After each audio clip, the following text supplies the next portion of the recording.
Iceland. One of the youngest landmasses on the big blue marble we call home. It was one of the last places on Earth to be settled by humans, and scientists claim that only 20 to 25% of this island is truly habitable. Both traveler and tourist alike have this island on the tips of their tongues and tops of their lists. When we decided to go, we wanted to know what makes this piece of the North Atlantic such a sought-after gem in the hearts and minds of the world. We didn't just want to see the land and its Instagram-famed visuals. We wanted to meet those that had made this piece of magic home. We wanted the culture. We wanted the people. We wanted more than a full photo album. And our time there, we left with something special. Call it aura, call it allure, call it magic, call it mysticism. Iceland is something different.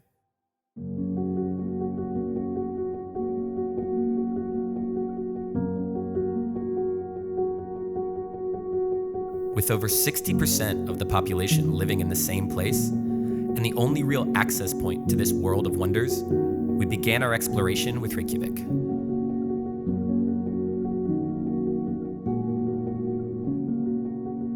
We met Sorel on a hike, and as is the nature of Iceland, we quickly became friends. She is an outsider like us, but one who decided immediately to make Iceland her home. This place is freedom. Like if you want to go get out of the city or feel like you're not surrounded by a million people, this is the right place. The idea of just being a woman in other different parts of the world, you're still boxed in. You're still like, you have to dress a certain way, act a certain way, do certain things to a degree. I know that sounds strange, but it is. Like you should put your makeup on and do your hair a certain way. But Iceland, because the equality of sexes is so strong, like everyone's unequal. There's no such thing as, like, there's no unequal pay, everything's the same. Same with gay people, like, it's not a problem. And here, women do whatever the fuck they want. I mean, that speaks waves about this land and why so many people are flocking here so quickly. Yeah. You've been here 9 months. Have you seen, in town, we've already heard whispers of, this isn't the Iceland I grew up with, this isn't the Iceland I'm from. So in 9 months, have you seen already a monstrous amount of change? Yes, it's, when I came here, it was already sort of the rush, and my friend who lives here for 2 years now, she's from Australia as well, she said that when she started, it wasn't anything like this, and it just grew from there. And when I came over, it was busy, but now it's ridiculous. It's just getting worse. I mean, everybody wants to be here because you hear about it everywhere. When I came over and I started taking my photographs and posting them places, I didn't really want to post them because I wanted to keep it a secret, but it's just exploded.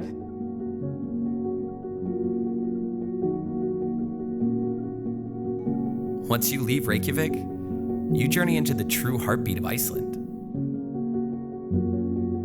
The people and the land outside of the modern world show you what this island really is.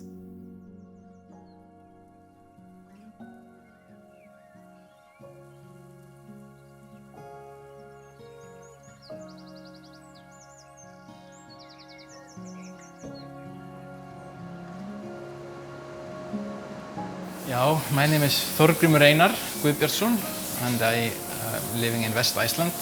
We run a dairy farm, have about 60 cows. We have been here for almost 20 years, me and my wife.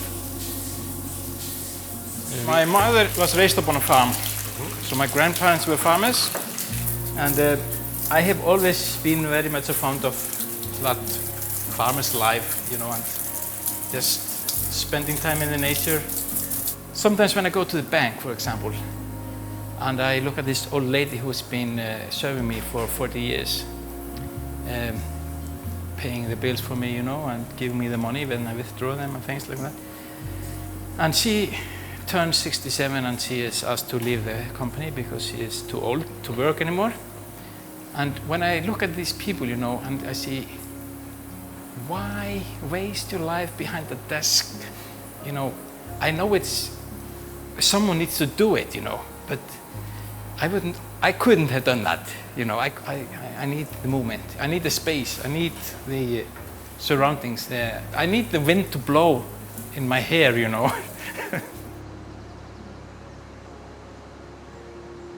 maybe not so much today, but earlier we used to call the next door neighbor, okay, should you go to the pool tonight with the kids? So everyone went to the pool with the kids, so the kids could communicate. They don't run to next farm. It's too far away, so you have to either go by a horse or bicycle, or you could walk between some farmers, but it's easy to just go to the pool, 4 or 5 families together, share ideas, talk together. Maybe afterwards you go to one of the homes and you put something on the barbecue, and the kids are playing around, you know. So it's a community center. I sat with Þorgrímur and had the kind of chat he spoke about when referencing the pools of Iceland. We spoke of life, viewpoints, his culture and my culture, all in water as warm as a welcome home. There are occasionally those conversations you have in life that not only make you better, but you think you could live in for the rest of your life. This was one of those talks. The farm is a place where we started our exploration through the people and places of Iceland, and a launching that gave us excitement for what was to come next.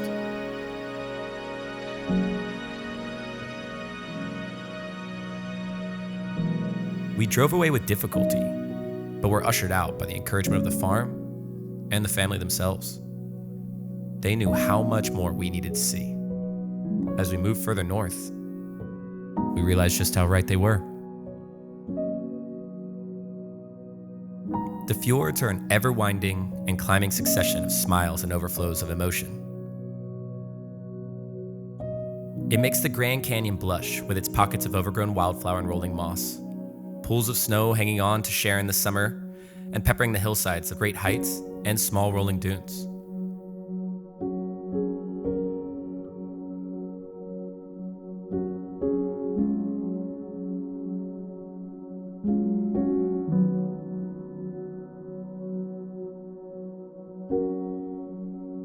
We left the puffins behind and continued our drive through the landscape of the western fjords. I don't think there is a single month that goes by that this drive doesn't creep into our heads and give us a moment of peace and meditation. The western fjords hold the most radiant part of Iceland's magic.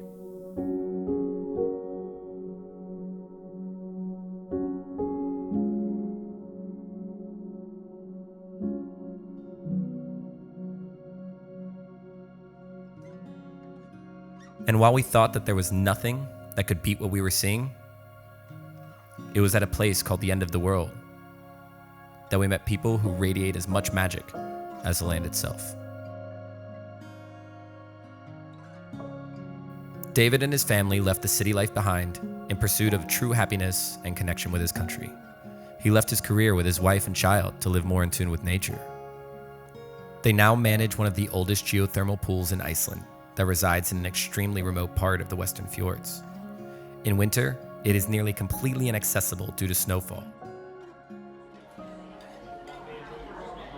Yeah, my name is David. I live in Árneshrepur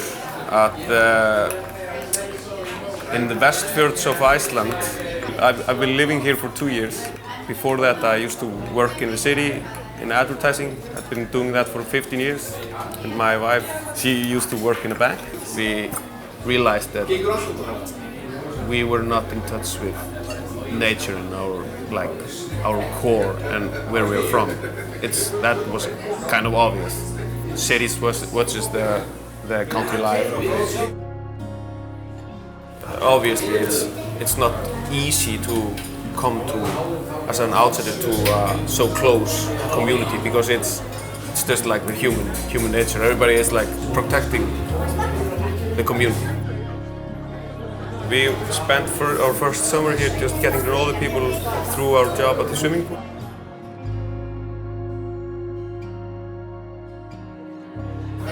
If I go somewhere inside this community, I just stop at the farm. I kind of don't even knock. I just go in and have a coffee. If no one is there, then I just move on. People it's like a community. People are living here together and they are helping out. The farmers couldn't be farming here if it weren't for the other farmers. Everybody is depending on each other.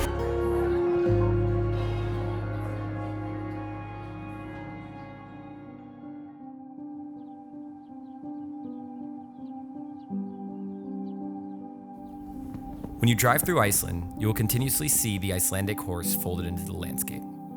The horses themselves, albeit small, are long-lived and hardy. Icelandic law prevents horses from being imported into the country, and exported animals are not allowed to return. The breed is still used for traditional sheep herding work, as well as for leisure, showing, and racing. Fanny and her husband have been breeding and showing these horses all their lives, and their love for these animals is so apparently abundant. They both educate locals and tourists alike about the horses themselves and teach people how to stay connected with the horse and ride them. My mother was pregnant with me when she was competing, so I've been like riding I wasn't even born yet. So you were in the womb and yeah. Your mother was riding with you? Yeah.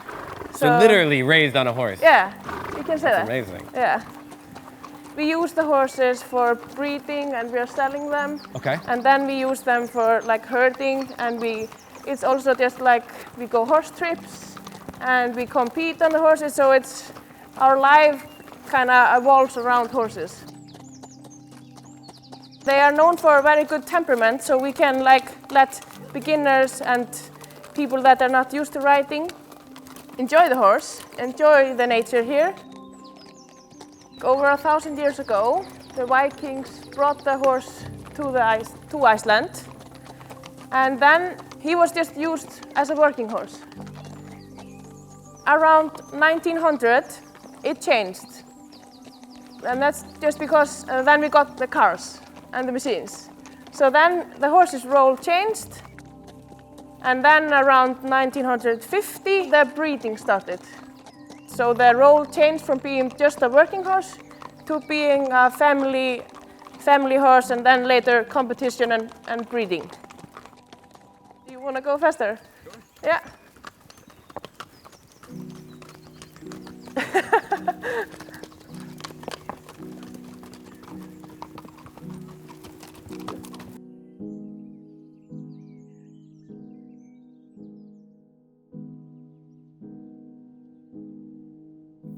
A leisurely ride through the lupin fields on the back of an Icelandic horse gives you a sense of why individuals of this country choose to stay rooted in traditions of years past.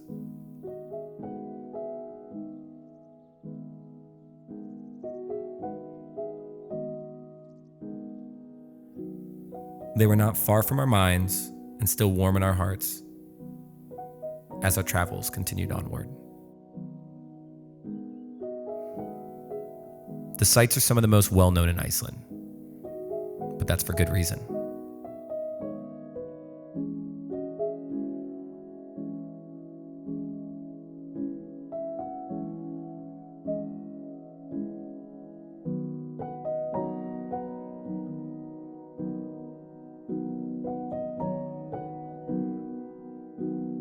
Ben was captured by Iceland's culture and beauty. He now spends his life photographing and sharing it. I've been completely taken by this place, and I came back 6 times I think before I moved here, and every time it got harder and harder to leave. If you think about a city is a place that we've essentially created. We've sculpted the landscape to be a place of comfort and ease. And for people coming from cities, they don't understand that. They think, their decision reigns supreme over whatever nature's got in store for them. They don't think, the wind could blow me off the road. It's just wind. I'm just going to drive my car. It's just a bit of wind, whatever. But then, 40 meters per second wind gust blows their entire car off the road. And then from there, they've had this moment of shock when they realize that they're not invincible, and that nature, at the end of the day, really is the beast at hand that can, really, you're just at the mercy of it. Really, it comes down to the way that this country is marketed. The way that tourists interpret this place is usually hugely different to what they see when they're here. And I think that's been a big reason why people get themselves in trouble when they're traveling here. They just don't have any idea what Iceland really is.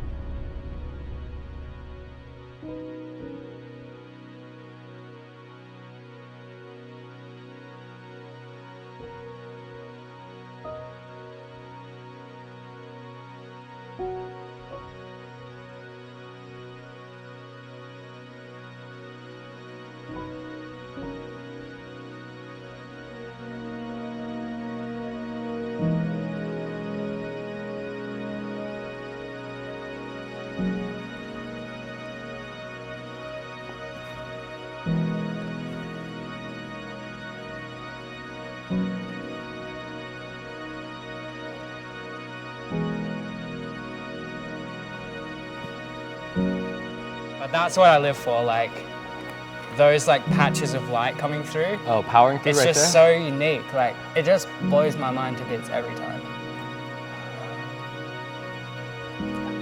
This is Iceland.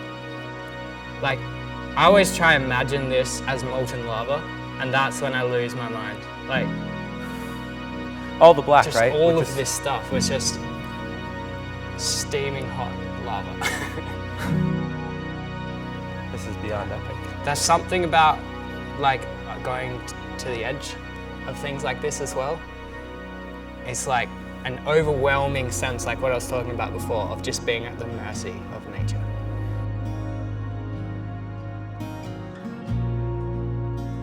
Speaking with Ben and hearing him talk on Iceland felt like being with a brother in arms. He loves Iceland with all of his heart and has let it take him entirely. He showed us a piece of it we hadn't seen yet, but wouldn't take any gratitude. He merely told us to thank Iceland, as she was the one who did all the work.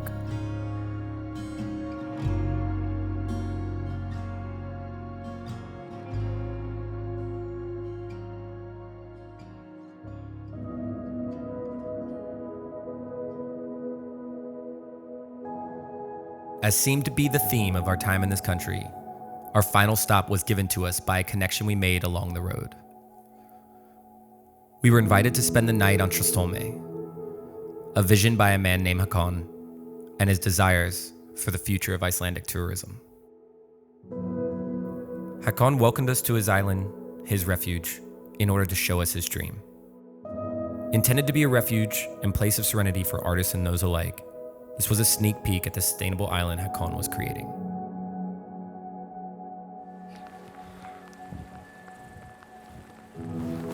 So at what time today did you drop the nets into the water? Like 11 o'clock. And I'm allowed to have them like from Tuesday morning till Friday evening. So the salmon gets like half of the week and I get half of the week. So you can swim freely. Is this water fairly ripe with salmon? It's the biggest sustainable salmon fleet, or what do you call it, in Iceland. And there are big water systems up in the highlands that go into this river, so the salmon has like a big areas to spawn all over. It became an island in 1676, and before that it was tied to the mainland on the west side. And all the farms you see on land used to be a part of this. So the people have been living here since 876, so since Iceland got settled. You see the stream in the river, and then you have the eddy that comes up here. So the salmon like uses the eddy to save his energy, not knowing of my net. And then he swims like straight into it over there. Poor guy, but you know. But at least he had a happy life before he came into my nets and was not farmed, which is much better. So who wants to pull in the nets? You want to pull in the net? I'll pull in the nets. Yeah, pull in the net? I'll pull in the Okay. nets. I'm down. Okay. We pulled the fish from the river as a team. Fishing it twice a week, he only takes what he needs and no more. It's another part of his dream of sustainability. It was seeing this that let us all know Håkon will make this island everything he envisions.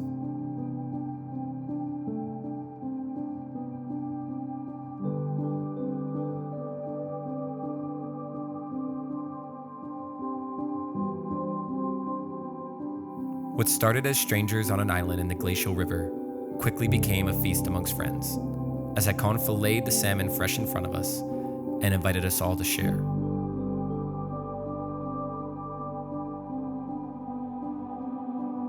It was a celebration of all the days prior on the road. The perfect way to end a long journey, and a meal none of us will forget.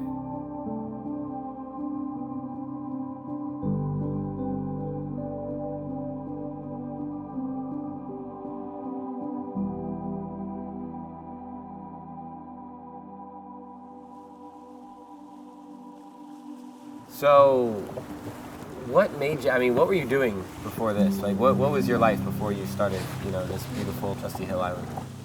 Worked as a carpenter for 20 years, like a lot of like project managing, and here and in Norway a lot, so I lived there. And a big part of me moving back home from Norway was this place, because like staying away and just working all the time and not building up the dream kind of seemed pointless. You know? Nature has been a big part of Icelandic history. You know, because we're on the edge of the habitable world. And the plan is to live here and make it my home. You know, to be able to do that, of course, I have to have some income. And at the same time, you know, I kind of want to share this place.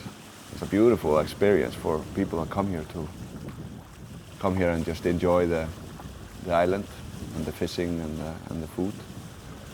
So I'm just gonna try to combine this by inviting people to come here and fish with me in the nets, and then eat the cats, if there is any, and build up like a little tourist day trip concept around this.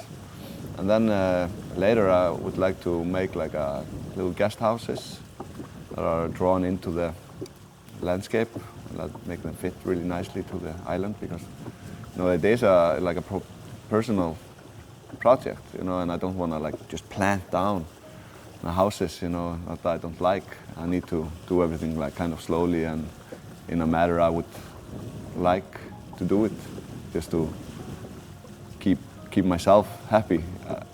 Sounds kind of selfish, but you know, if I'm gonna be the host and sharing a place, I have to be like loving it all the way myself, just for people to get like the maximum experience out of it, I guess. My ultimate dream is to make like a artist residencia, to build like a house where I can invite creative people to come here and work on their stuff, you know, music or writing or photography or whatever it is, you know.